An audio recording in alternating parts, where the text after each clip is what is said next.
Well, you couldn't really have a conversation in Dubai these days without getting together and talking about not only just travel but real estate across Dubai. And to talk more about this, to get his his expertise and his official advice, is a real estate investor. He's a development advisor. He's an investor, entrepreneur, content creator for Prime Capital Real Estate.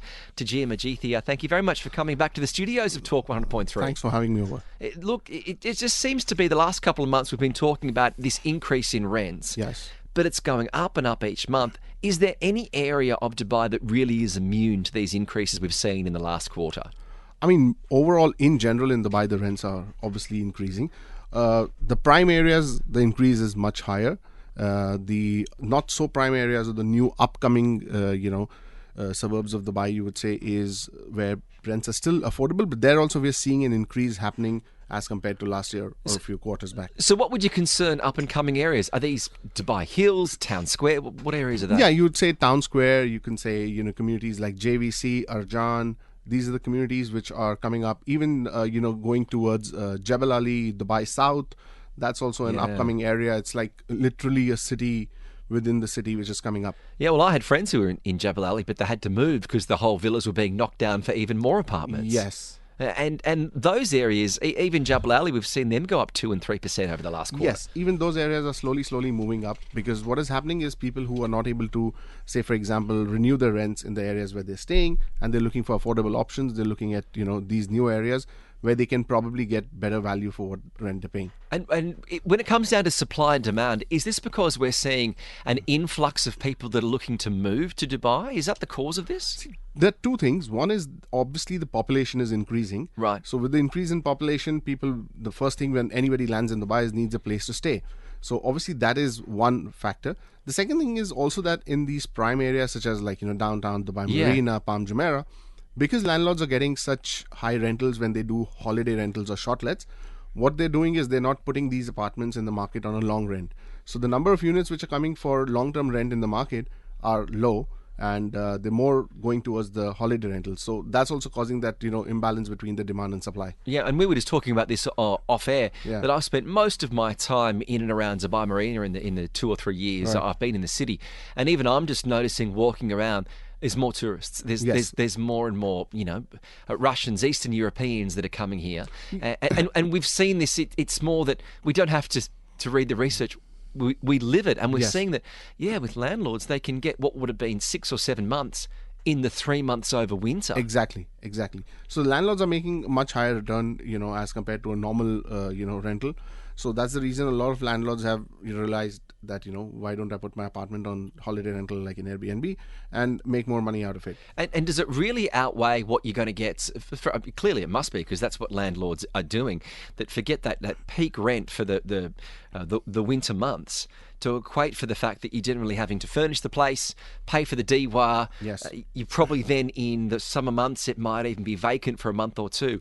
The money you're making in winter is still offsetting. Yes, those outcomes. If you see the overall yearly rent, what they're making definitely outsets, what they would have made just giving it to one tenant on a long basis. Also, what happens is this also offers the landlords flexibility to use their apartment themselves also. Yes. Maybe in the summer they just want to come and live for a month or whatever, or want to sell in the future. So that gives them that flexibility as well. That is also one reason a lot of landlords are choosing this option. We've seen a huge amount of growth. Obviously, during COVID, there was a big drop.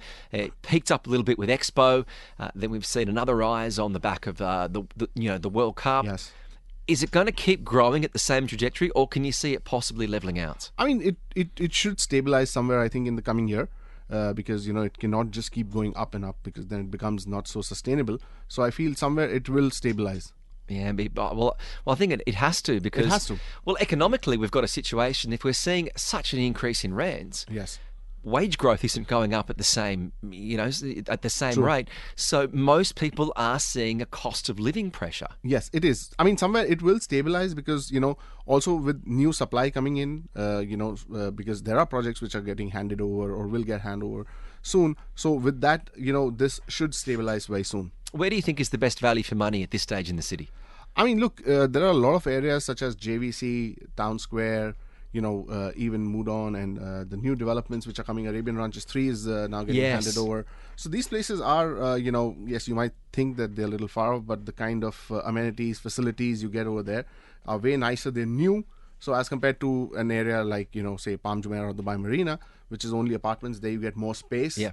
And also one more thing is that a lot of people are also moving that side is because of, especially if they have kids, a lot of schools are coming up on that side of town instead of, these touristy areas. Yeah, as I said before, I've always lived in and around the marina, but I've been very strict on staying on the marina side. I don't think I'd ever move to JBR. Exactly. Even though it's a 5-minute walk. It's a 20-minute drive. It's 20 minutes to get down the lift, and then once you get out of the car park, it's another 25 minutes to get on Sheikh Zayed Road. Exactly. There are still pockets of some areas which you can afford to live in. I guess JBR's one where I can't see. I can see prices are flatlining because of that reason. Exactly. See, that's the reason, like for a tourist, that is not much of a concern. Of course. But for a long-term tenant, it's again. So that's again is, for landlords, it's like if I'm giving it on a long rent, I'm not getting such high rent. I'd rather do a holiday rental instead.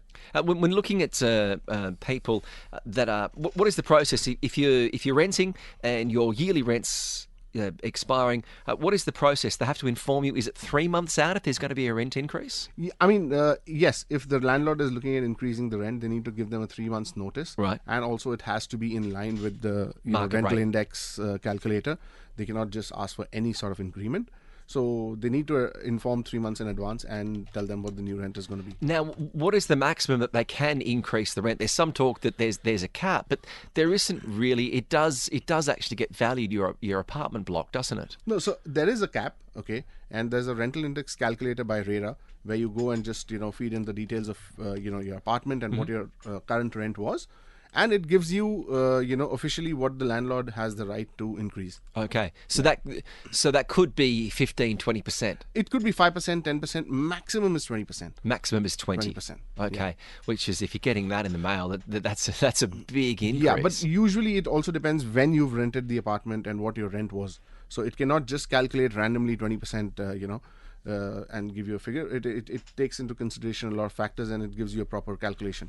Is there any advice you have for someone who's renting and their landlord is putting that rent up 10, 15%? Is there any way to negotiate with them? I mean, see, if the landlord is asking for unreasonable rent, which is not as per the rental index calculator, then obviously they have the right to tell the landlord that, look, the calculator says this is what you are entitled to, whether it's 5% to 10%, whatever.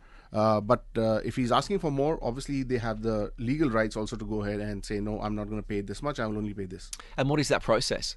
So if they want to then, they need to, one, obviously they need to go to the Dubai Land Department, the RERA Rental Dispute Center, and raise a dispute saying my landlord's asking for an, unreasonable rent. These are my documents. This is what I'm supposed to get. And usually in like 5 days you get a judgment. Okay, this is what the rent should be. And if someone doesn't get that notice 3 months out, that deadline, are they then able to then claim, no, you can't increase my rent? Yes, landlord has to inform 3 months in advance if they want to increase rent. Okay. If not, then they have the right to stay in the same rent. But is it also the same conditions if the landlord wants to vacate the tenant and possibly move in themselves? Then they need to give a year's notice. Right, okay. Yes. And it has to be like an official notarized through the court, a notice, and it has to be a valid reason. The reason has to be that either he has to sell the property or he wants to move in himself. Because I think what we're hearing, and I'm hearing a lot of stories of people that are wanting to move in, but then they move in for 4 weeks. And then they move out because they want to put the property back on the market. Yes, I mean, some people are doing that, which technically is not right. But yes, some people have done that. But it's also very hard to police too. Yeah. I mean, look, it's it's very difficult to assess whether the landlord's genuinely going to move in or going to sell the property. Yeah, no, it's certainly an interesting time. Whilst it does cause some cost of living pressures, yes. I think that overall, I think it's a reflection of just how strong the economy here is in Dubai and the UAE. And when you're reading around the world of conditions of confidence is a lot of things. No yes. one's really confident across Europe of what's going to happen. And when you certainly look at the cost of living in many countries, it shows that with the property increasing, even the Fed Reserve are trying to increase in the United States interest rates to to help with the cost of living. Seems like economically the UAE is just a great place to be at the moment. Yeah, I mean, right now, if you see, everything in the UAE is doing really well. Not just real estate, but overall in general, any sort of businesses overall in UAE is, actually booming. Well, if people do want to get in contact with you, what's the best place? The website, primecapitaldubai.com? Yeah, they could just go onto my company website or on any of my social medias, on Instagram, TikTok. They just put my name, Tahir Majithia. They'll get my details. Are you doing TikTok dances as well? Eh? Not dances, not dances. Yeah, you're doing reaction videos, no? No. Maybe eventually. But no, if you do want some details in regards to luxury properties, property finance, some advice on buying, selling and renting, you've got some beautiful properties. Yes. At the moment, you've got some of the best properties, not just in Dubai, but you'd have to consider them to be some of the best places in the world.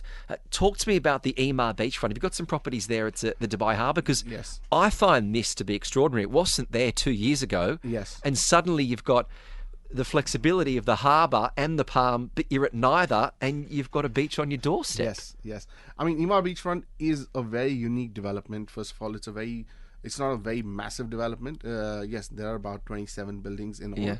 But the beauty of that development that every building sits on a beach.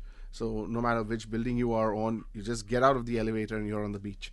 So that's something very unique, if you see not too many options like that in Dubai. Yeah. I mean, they're very close to the beach. Like today, okay, you can say palm, but not every building on the palm sits on the beach. No, and this certainly does. No, it is those kind of pictures that you've seen on television shows and on Instagram that make you want to come to Dubai. And it's I would say give it another 2-3 years and that place will become really, one of the most happening places in Dubai. Yeah, look, I certainly think it is. I've started walking around, being in the marina, when it was a new area to walk, I was walking around there and you were thinking, oh, this looks pretty good. And it's a reflection of Dubai, of what's possible. I've also found with a lot of those high-end places, there's often a risk of being built out. You might have a waterfront one day, and the next thing you know, there's been landfill and an extension and something else has come up. Yeah, I mean, look, from what Emaar beachfront is, doesn't look like that it's going to... Emaar beachfront looks to be an exception, yes. Exception, in that way, because there is not much space around. So, yeah, I mean, overall, it looks quite good. Look, if you haven't been there, I'd recommend, if you've got an afternoon off, to check out that Emaar beachfront, because it's a great place. It was where one of the official FIFA fan zones were for the World Cup. But if you do want to get more information about anything to do with real estate and you want to contact Tahir, it's Prime Capital Real Estate. You can check him out on all the socials or primecapitaldubai.com. Tahir Majithia, thank you very much for coming in and sharing your insights. And it's Prime Capital Real Estate on Talk.